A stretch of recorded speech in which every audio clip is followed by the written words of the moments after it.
قرایی، آواز افشاری، ردیف استاد عبدالله دوامی. قرایی از ریشه قرأ و قرائت هست، مثل روایت و راوی یا روایی، قرائت و قاری یا قرایی به معنی خواندن. گوشه‌ای در اوج آواز افشاری به حساب میاد، در منطقه عراق قرار گرفته. میتونیم بگیم گاهی یک پرده بالاتر از عراق هم ممکنه حرکت کنه، هرچند در عراق همین اتفاق ممکنه بیفته. شاهد قرایی رو نوت هفتم گام شور میتونیم در نظر بگیریم. مثلا اگر شور سل در نظر میگیریم، قرایی روی نوت فا قرار میگیره و نوت ایست اون رو درجه پنجم یعنی ر در نظر گرفتن که به نظر من نادرست هست و باید درجه چهارم در نظر گرفت. از ویژگی های قرایی که معمولا بیشتر دیده میشه در ردیف های مختلف و از جمله این ردیف این هست که اولا خیلی شبیه به عراقه، یعنی ما دنگ دو ر می بمول فا در پایین، یعنی ما دنگ دو ر می بمول فا و بعد دنگ اوج ر می کرون فا سل دنگ شور رو داریم. حول محور فا گردش ها رو شکل میدیم و در پایین رونده ها از دنگ دشتی استفاده میکنیم. به خاطر همین هم می کرون و هم می بمول داریم و روی نوت دو ایست میکنیم. از این جهت شبیه به عراق هست.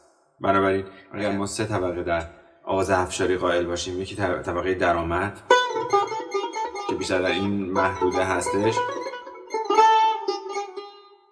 و بعد منطقه جامه دران که بیشتر در این منطقه هست و منطقه سوم همون عراق،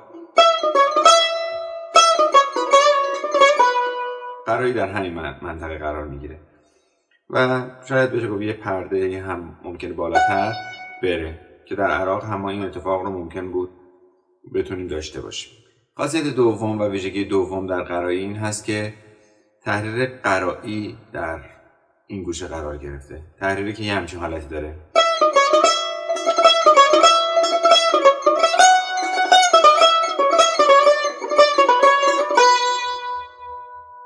که البته این تحریر یک چهارم عقب‌تر هم اجرا خواهد شد در این گوشه.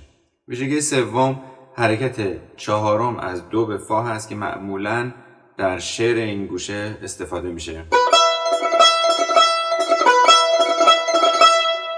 و در بیشتر ردیف‌ها این حالت اجرا شده.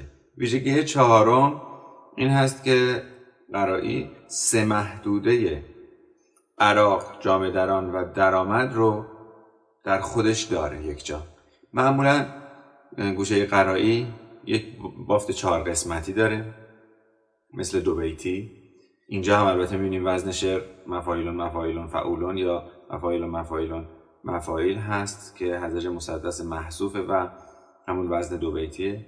این 4 لخت، یک لخت معمولا در محدوده عراقه، لخت دوم در محدوده جامه دران و فرود به درآمد، لخت سوم مثل محدوده عراق هست، مثل همون بخش اول شکل میگیره، حالا یه پله ممکنه بالاتر به سمت سل بره و بخش چهارم مثل بخش دوم عیناً تکرار میشه، یعنی جامه دران و فرود به درآمد.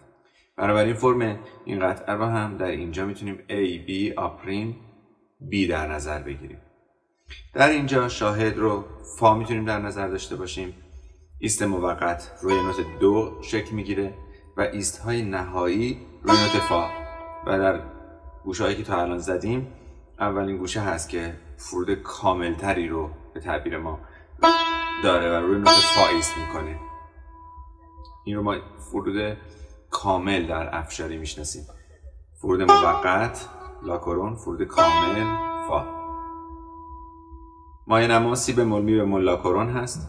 دانکایی که در این قطعه استفاده شده ر می کرون فا سل دنگ شور، سل لاکرون سی بمول دو باز دنگ شور، دو ر می بمول فا دنگ دشتی و ر می کرون فا سل دنگ شور. کوک ستار دو فا دو، سیم اول برابر با جی بمول برابر با ای بمول یا جی دیز، یعنی دو پرده پایین تر از زیونر کوک شده. فا دو فا فا فا دو فا فا فا دو فا فا می ره می فا فا می فا می ره می فا سول سول فا می فا فا می ره می ره دو ره می دو ره می دو ره سی دو سی لا سی دو دو سی لا سی دو دو سی لا سی دو دو سی لا سی دو ره ره دو سی دو دو سی لا سی لا سول لا فا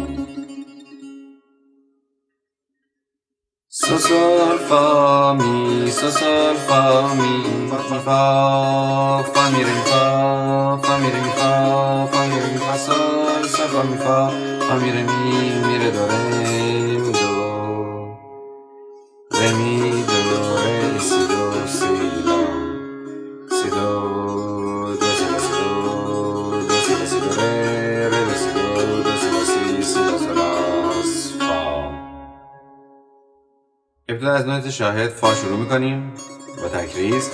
دو فا همین فاصله چهارم از دو به فا رو که جز ویژگی قرایی ذکر شد اجرا خواهیم کرد. دو فا فا فا دو فا فا فا مفایلون مفایلون فاو. حالا تحریر قرایی شروع میشه. فا می ره می فا راست چپ تکریز. فا می ره می فا همین اضراب تکرار. حالا یه پله میره بالاتر. فا می ره می فا سول راست چپ راست ریز سول فا می فا راست چپ تکریز. بعد از اون همین یه پله میاد عقب. حالا می بمول میشه. فا می ره می ره دو رم دو. اشاره ره به می بمول دیدین. این میشد بخش اول که در محدوده عراق و اوج قرار گرفت. حالا بخش جامع دران و فرود رو داریم. ره می دو ره سی دو سی لا سی دو مفایلون مفایلون. روی لا کمان داریم. برگشت دوم هم میره روش. بعد برگشت دوم میریم رو سی دو فاو. دوباره تحریر قرایی شکل میگیره. یک چهارم پایین تر. دو سی لا سی دو دو سی لا سی دو با همون مضراب بندی. دو سی لا سی دو ره ره دو سی دو دو سی لا سی لا سول لا فا. روی فا میشینیم. لیست کامل افشاری.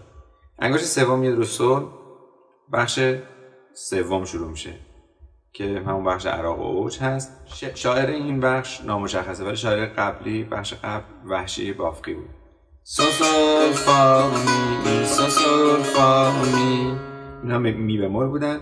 حالا می کرو میشه. می فا فا می ره می فا فا می ره می فا فا می ره می فا سول سول فا می فا فا می ره می دو.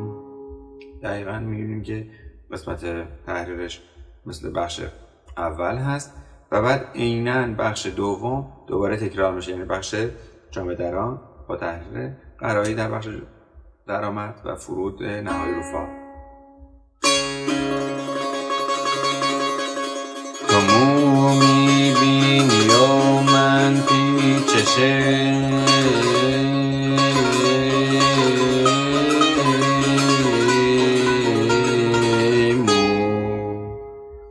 و رو من اشارت